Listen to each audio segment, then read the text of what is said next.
오늘 말씀 제목은 그것과 그분입니다.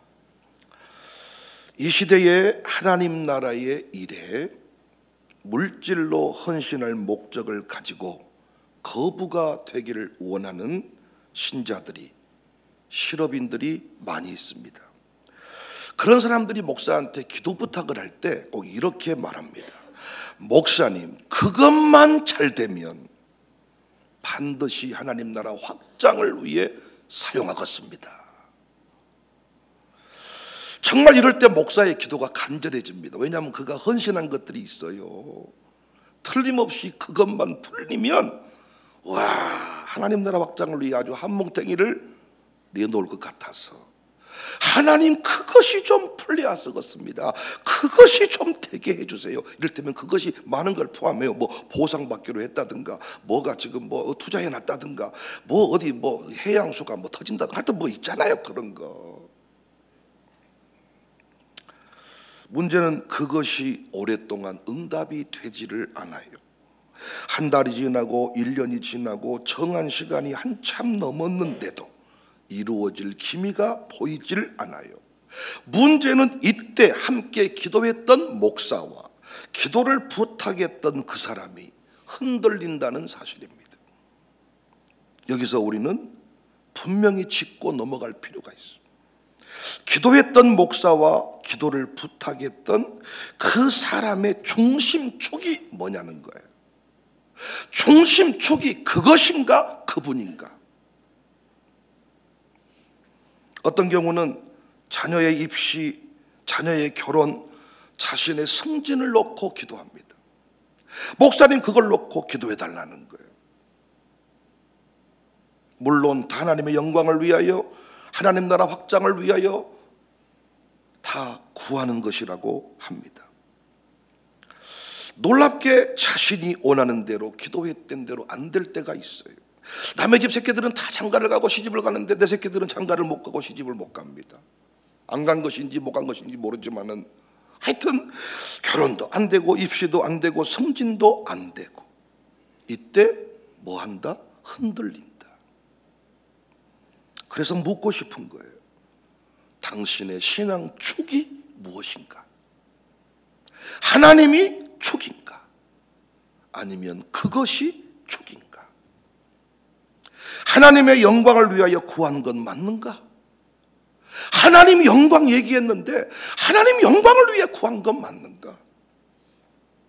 많은 중년 남자들이 집에서 왕따 아닌 왕따를 당하고 삽니다.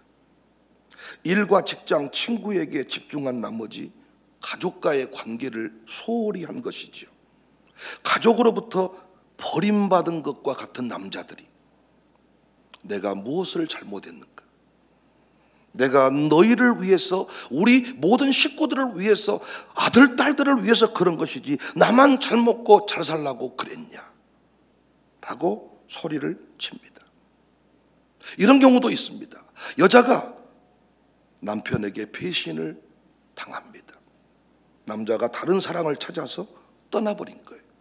이때 또 여인들이 소리칩니다. 억울하다, 나쁜 놈이다, 개새끼다. 너는 그러면 안 되지, 나한테. 내가 너를 위해 어떻게 했는데? 여인들이 소리를 칩니다. 하지만 그 여자에게 우선순위는 자녀였습니다. 언제부턴가 남편은 뒷전으로 밀려나 버렸습니다. 물론 이해는 됩니다. 그 여자는 자녀를 통해서 가정을 세우고자 했습니다. 내 아들, 딸들을 잘되게 하는 것이 이 가정을 세우는 일이라고 믿고 열심히 아들, 딸 뒷바라지 종 아닌 종이 돼서 새벽부터 코름 뒷바라지를 학교 가고 학원 가고 도시락 싸고 뭐 어쩌고, 남편 양말 한 번 챙겨준 적이 없지만 새끼는 속옷까지 데려서 입히고 이렇게 한 겁니다.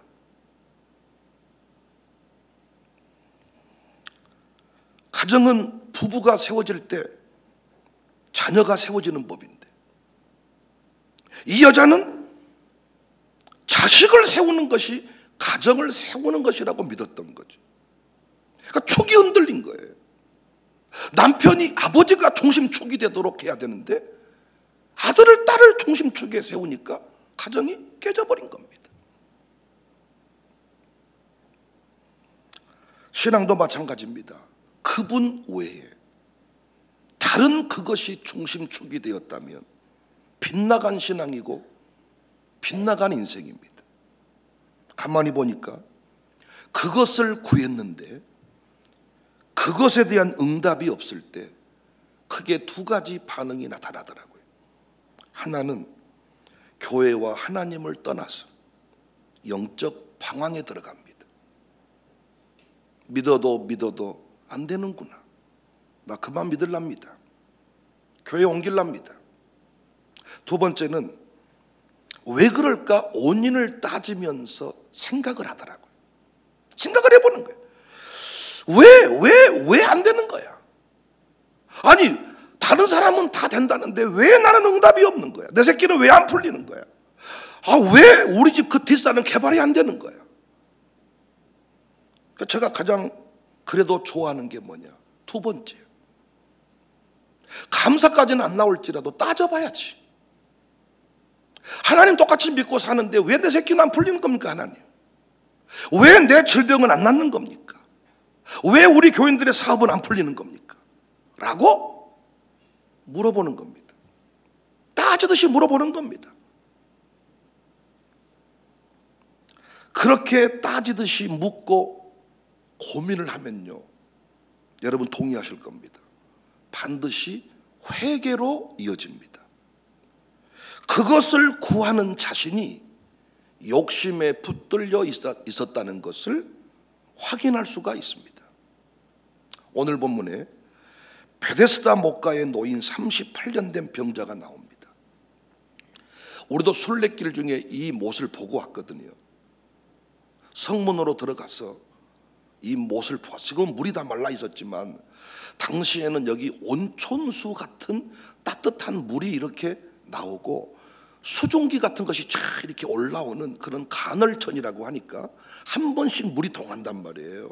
물이 쫙 동할 때 거기에 수증기가 쫙 이렇게 올라오는 이런 식의 어떤 못이니까 신비함이 느껴지는 이런 못이었습니다. 그런데 소문이 있지요. 이 못 안에 가장 먼저 뛰어드는 사람은 어떤 병이든지 다 고침을 받는다. 4절에 이는 천사가 가끔 못에 내려와 물을 동하게 하는데, 그러니까 물이 온천수처럼 이렇게 쫙 나오는 물인데 이걸 천사가 동하게 한다, 이렇게 사람들은 믿었단 말이죠. 동한 후에 먼저 들어가는 자는 어떤 병에 걸렸든지 낫게 되밀어라. 정확하게 누가 얼마나 나았는지 확인된 바는 없어요. 그런데 절박하니까 그 소문이 내게는 너무 응답처럼 들리는 겁니다. 뜨거운 물과 수증기 등이 주기적으로 분출했을 때, 이때 거기에 뛰어들면 된다. 수증기가 뿜어질 때, 물이 움직일 때 뛰어들면 된다. 그러면 먼저 뛰어든 사람이 고침을 받아. 그럼 여러분, 누가 먼저 뛰어들겠습니까? 먼저 뛰어든 사람만 고침을 받는데 맹인이 먼저 뛰어들 수 있겠습니까? 다리 저는 사람이 뛰어들 수 있겠습니까? 누가 먼저 뛰어들겠습니까? 중한병 환자는, 중한병 가지고 있는 사람은 절대로 못 뛰어들겠죠. 대신 사소한 병, 이를테면 피부병 환자, 무좀균 환자, 치질 환자, 약간 눈이 침침한 환자, 약간 코가 막혀서 비염인가 코가 막 축농증인가, 이런 식의 환자들은 그냥 단번에 뛰어들 수 있겠죠. 그런데 오늘 본문에 보니까 38년 동안 누워있는 병자가 어떻게 이 못으로 왔는지는 모르지만 지금 그 못가에 누워 있습니다. 38년 된 병자, 무슨 병인지는 몰라요. 그런데 본문에 이 병든 사람, 누워있는 사람, 움직일 때 나를 못 데려간다, 이런 것을 추정해 보건대 하지 마비, 척추 마비, 이를테면 중풍병, 이런 병이었음을 우리가 추정할 수 있습니다. 여하튼 나와는 상관없는 물인데, 간헐천, 물이 동하고 수증기가 품어져도 나는 못 들어가는 물인데 낫고 싶으니까 지금 그 자리에 머물러 있습니다. 멀쩡하고 똑똑한 사람이 사기에 걸려드는 이유가 여기에 있습니다. 내 욕망과 내 욕심에 눈이 멀어버린 것입니다. 냉정하게 따져보면 나하고는 상관없는 물인데 내 마음속에 이미 나는 고침을 받아야 된다, 나는 반드시 이 못에 뛰어들어야 된다 라는 의식을 가지고 있으니까, 물론 이해는 되지요. 38년 동안 아팠으니까 얼마나 아프겠어요. 얼마나 지독한 고통입니까. 1년만 병살이해도 참 인생이 힘든 법인데 38년 동안 병에 붙들려 있으니 얼마나 처참한 인생입니까. 고통에서 몸부림치고자 아주 벗어나고자 몸부림을 쳤겠죠. 자신을 돌아보고 생각을 좀 해봐야 될 텐데 그럴 시간이 없네요. 오직 이 사람의 생각은 못가에 뛰어드는 것이었습니다. 어떻게 저기에 들어갈 수 있을까? 그 못에 들어갈 궁리만 하는 겁니다. 어떻게 갈 수 있을까? 오직 그 못가에 언제 어떻게 뛰어들 수 있을까? 놀랍게 그 38년 된 병자 곁에 주님이 오셨습니다. 그 주님이 낫고자 하느냐 물으십니다. 6절에 예수께서 그 누운 것을 보시고 병이 벌써 오래된 줄 아시고 이르시되 내가 낫고자 하느냐. 이때 어떻게 하면 돼? 예, 낫고자 합니다 하면 될 텐데 동문서답, 그 마음속에 무엇이 있는지를 보여주는 대목. 여러분 이거 진짜 중요한 설교입니다. 7절에 병자가 대답하되 주여 물이 동할 때 나를 못에 넣어줄 사람이 없어서 내가 가는 동안에 다른 사람이 먼저 내려갑니다. 38년 된 병자에게 그분이 오셨지만 병자는 여전히 무엇에 집중하고 있어요? 그것에만 집중을 하고 있는 거예요. 이게 빗나간 신앙이에요. 얼마든지 우리 신앙생활의 동기와 출발 지점이 그것일 수 있습니다. 자식 결혼 한번 시켜보려고, 청년의 입장에서는 연애 한번 해보려고, 38년 동안 병들었던 사람, 이번 새가족 중에도 그분이 한 분 계시더라고. 자기 인생이 너무 안 풀리는데 서울에 사는 동생이 언니는 꼭 교회 다녀야 돼. 그래서 그 동생이 어떤 목사님한테 물어봤더니 우리 교회 가라고 했다고. 그래서 오셨다. 그래서 교회가 처음인데 내 인생이 너무 안 풀려서 등록을 했습니다. 우리 교회가 처음이래. 맞습니다. 얼마든지 내 인생이 안 풀리니까 뭔가 문제를 좀 풀어보려고. 어떤 분은 승진하고 싶어서. 나는 승진해야만 됩니다, 목사님. 승진하고 싶어서 교회에 나올 수 있습니다. 그것이 신앙의 동기일 수 있다고요. 그런데 그것이 그분일 수 없다는 겁니다. 그것이 그분을 흔드는 것이면 안 된다는 겁니다. 처음에는 그것이었지만 우리의 무게중심이 중심축이 그분으로 옮겨져야 된다는 겁니다. 처음에는 목사 보고 신앙생활 합니다. 그런데 우리 17년쯤 사니까 어때요? 여러분 나랑 주중에 만날 일 거의 없으시잖아요. 목사 보고 뭐 하는 거 아니시잖아요. 목사가 칭찬해주면 기분 좋고 처음에는 그랬습니다. 그러나 이제는 주님과의 관계 속에서 그 모든 일을 지금 하고 계시잖아요.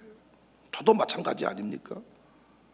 처음에는 여러분의 칭찬받고 살았습니다. 근데 이제는 제가 늘 하는 일에 여러분이 별로 칭찬 안 하시잖아요. 그러면 칭찬 안 했다고 제가 절망합니까? 아닙니다. 처음에는 그것으로 시작했다가 이제는 그분이 내 삶의 중심이 되어서 오늘도 저는 이 자리에서 목회하는 겁니다.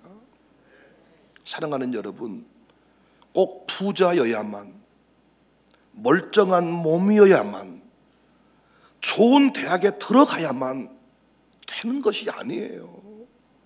그런데 우리는 지금도 좋은 대학에 들어가야만 된다고 생각을 해요. 그러면서 하나님 갖다 붙여요. 하나님 영광을 위하여 좋은 대학에 들어가야 된다는 거야. 부자가 돼야 된다는 거야. 근데 주님이 원하시는 모습이 있거든요. 누군가 이런 고백을 했잖아요. 똑바로 보고 싶어요, 주님. 똑바로 걷고 싶어요, 주님. 하지만 내 모습은 온전치 않아요. 사람들이 나를 너무 초라하게 취급을 해요. 그래서 그가 고백합니다. 주님, 어디에 쓰시려고? 어디에 쓰시려고 나를 이렇게 초라한 모습으로 만들어 놓으셨나요? 나중에 그가 깨달았어요. 따지듯이 물었나 봐요. 주님, 이 생명 원하시면, 이 생명 달라시면 드릴게요. 허울뿐인 초라한 내 모습 속에 참빛을 심어주시고 미랄로 썩게 하십시오. 그게 다른 거잖아요. 야, 내가 다른 건 못해도 죽을 수는 있겠구나. 미랄은 될 수 있겠구나. 다른 사람처럼 멀쩡하게 걸어다니면서 똑바로 쳐다보면서 잘생겨서 좋은 대학 들어가서 교수가 돼서 이렇게 멋지게 막 강단 가르치는 이런 모습을 생각했는데 자기는 여전히 틀려 있다는 거예요. 한번 걸으려면 너무 힘들다는 거예요. 그가 깨달은 거예요. 주님, 미랄로 썩을게요. 송명의 시인이 얼마나 많이 기도했을까요? 저는 송명의 시인 진짜 만나봤습니다. 그의 엄마가 그를 돌봐주는 사람이 휠체어에 밀고 왔는데 제가 생각했던 것보다 중증이었습니다. 일어나지 못하고 고개도 손도 다 틀어져 있고 말도 제대로 못합니다. 옆에서 간호하는 사람만 그 말을 겨우 알아먹습니다. 그런데 그가 고백했잖아요. 나 가진 재물 없지만 나 남에게 있는 건강이 있지 않지만 나 남에게 이 가진 거 나 없지만 남이 없는 것 있으니 남이 없는 게 내게 있다는 거야. 멀쩡한 몸으로 살기를 그것입니다. 그것. 얼마나 송명의 시인과 그의 가족들은 기도했겠어요. 이 뒤틀려진 몸이 펴지게 하십시오. 두 발로 걸을 수 있도록 도와주세요. 이것 때문에 등록했단 말이에요, 교회에. 그것 때문에. 그런데 안 돌아오네, 몸이. 그러면 기도했던 나도 얼마나 절망했겠어. 왜 나는 신유의 역사가 안 일어나는가? 왜 나는 이렇게 능력 없는 종인가? 나만 그런 게 아니라 그분은 더 절망하겠잖아요. 우리 교회 오면 낫는다고 해서 소문 듣고 왔더니 이 낫는 것 갱이는 더 안 좋아. 더 들려지네. 이때 얼마나 절망이 되겠냐. 이때 두 가지 반응이 있다고요. 신앙을 절망해버려. 신앙을 포기해버린다고. 두 번째 반응이 있다고. 따지고 물어보는 거예요. 왜 하나님이 이 딸을 만들어 놓으셨어? 왜 나는 못 일어나는 거예요? 하나님, 왜 나는 안 되는 거예요? 왜 내 자식은 안 되는 거예요? 하나님이 응답을 주신다고요. 너 남에게 없는 것이 있잖아. 그게 뭐예요? 남이 못 본 것을 보았다. 남이 못 본 것을 보았다. 남이 모르는 걸 깨달았다. 그래서 그의 고백이 뭡니까? 공평하신 하나님이 남이 가진 건 나 없지만 공평하신 하나님이 남이 없는 것 갖게 하셨네. 사랑하는 여러분, 힘쓰고 애써도 안 되는 그것이 있으신가요? 제발 신앙생활 방학에 들어가지 말고 생각해 보십시다. 좀 더 욕심을 내자면 기도해 보십시다. 저는 처음부터 기도가 된다고 생각하지는 않습니다. 속았다는 느낌이 들 것 같아요. 평상을 들고 나도 일어나 걸을 것이다 라고 왔기 때문에 절망에 빠질 수 있을 것 같아요. 그러나 욕도 하고 성질도 냈지만 돌아보고 생각해보고 기도하면 분명히 우리 한번 아멘 하십시다. 우리 곁에 서 계시는 주님을 보게 될 거예요. 그리고 공평하신 하나님이 내게만 주신 선물 보따리가 놓여 있을 거예요. 혹시 교회 안에서 그것만은 내 것이라고 믿고 내가 이 교회에 존재하는 이유가 그것 때문이라고 믿었는데 말도 안 된 이유로 혹시 그것을 빼앗기셨나요? 빼앗기신 느낌이신가요? 그때 막 화가 나시나요? 우리 목사님은 참 내가 그래도 돈 좀 있을 때는 나를 좋아하시더니 내가 요즘에 개털되니까 야 나를 뒷발로 팍 차버리는구나. 혹시 이런 느낌이 드시나요? 이때 절대 신앙생활 중단하지 말고 따지듯 물어보십시오. 하나님, 목사도 우리 목사도 그런 유의 속물입니까? 돈 있으면 이러고 돈 없으면 뒷발로 차버리는 그런 목사입니까? 라고 한번 물어보십시오.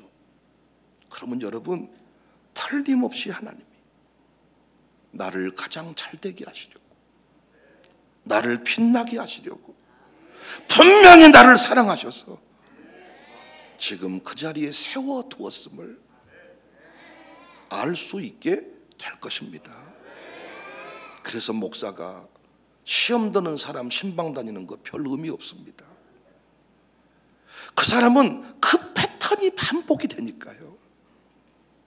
시험 들 만한 상황에 이르렀다면, 오늘 본문의 상황이 시험 들 만한 상황이잖아요. 홍보지에 나왔다니까. 우리 교회 홍보지에 무슨 병이든지 안수만 받으면 낫습니다. 그 소문 듣고 왔는데 안 나아버린다고요. 어떤 문제든지 해결받습니다. 만사 형통 기도해. 그래서 마룻바닥 기도해 왔는데 형통이 안 돼 버린다니까요. 그때 생각해 보자고요. 기도해 보자고요. 그곳으로 인하여 그분이 흔들리면 안 되죠. 이스라엘 백성들은 광야에서 그것을 구하다가 그분에게 요겨버려. 그것을 구하다가 그분에게 요겨버린다고. 그래서 끊임없이 광야 백성에게 그분을 잃어버리지 말라고 가르칩니다. 그분을 잃어버리지 마라. 그분을 봐야 된다. 그분이 보여야 된다. 우리 처음에는 양육사가 좋아서 신앙생활 합니다. 나중에는 양육사가 아니라 그분이 보여야 됩니다. 예수님도 구하라 찾으라 두드리라 하시고는 그에게 구하고 찾고 두드리는 자에게 반드시 주신다, 열어주실 것이다 해놓고 성령을 주시지 않겠느냐. 저 산에서 석유만 터지면 석유를 준다고 말하지 않고 성령을 주시지 않겠느냐. 누가복음 11장 9절 내가 또 너희에게 이르노니 구하라 그러면 너희에게 주실 것이요 찾으라 그러면 찾아낼 것이요 문을 두드리라 그러면 너희에게 열릴 것이니 구하는 이마다 받고 찾는 이마다 찾고 두드리는 이에게는 열린다. 그런데 뭘 준다고 한가 봤더니 너희 중에 아버지 된 자로서 누가 아들이 생선을 달라는데 세실에 뱀을 주며 알을 달라는 전가를 주겠느냐. 너희가 악할지라도 좋은 것을 줄 줄 알거든 하물며 너희 하늘 아버지께서 석유를 주신다, 금덩어리 주신다, 성진 주신다 하지 않고 구하는 자에게 성령을 주시지 않겠느냐. 여러분 촌대학 못 들어가도 성령님이 쓰시면 그 사람이 지도자라니까요. 초라한 모습이어도 성령이 쓰시니까 그가 만든 찬양 가사가 어떤 설교보다 강력합니다. 아무리 멀쩡한 몸이어도 주님이 안 쓰시면 쇳덩어리가 되는 겁니다. 우리는 부자여야만 된다고 하는데 주님이 원하시는 모습이 있다고요. 교회에서도 내가 안내위원을 맡아야 됩니다 하지만 주님은 아니야, 너 이제 안내위원 그만해. 그러면 교회로부터 버림받은 게 아니라 하나님이 나를 가장 사랑하셔서 가장 잘 되는 자리에 나를 세워두셨다고. 성령께서 그렇게 하신 거라고요. 내가 꼭 노회장을 해야만 된다, 이건 못하면 노회 쪼개버리잖아요. 아니, 노회장이어도 하나님이 쓰시는 거고 노회장이 아니어도 괜찮고. 목사 입장에서 사랑하는 여러분, 오늘 본문 설교는 저에게도 중요한 설교입니다. 그것을 놓고 기도 많이 하니까요. 그러나 그것 때문에 그분이 안 보이면 안 되고 그것 때문에 그분이 흔들리면 안 된다. 여러분도 그것 때문에 왔을지라도 이제는 그분으로 인하여 행복한 멋진 성도님들. 참 요즘에 정말입니다, 여러분. 진심의 고백입니다.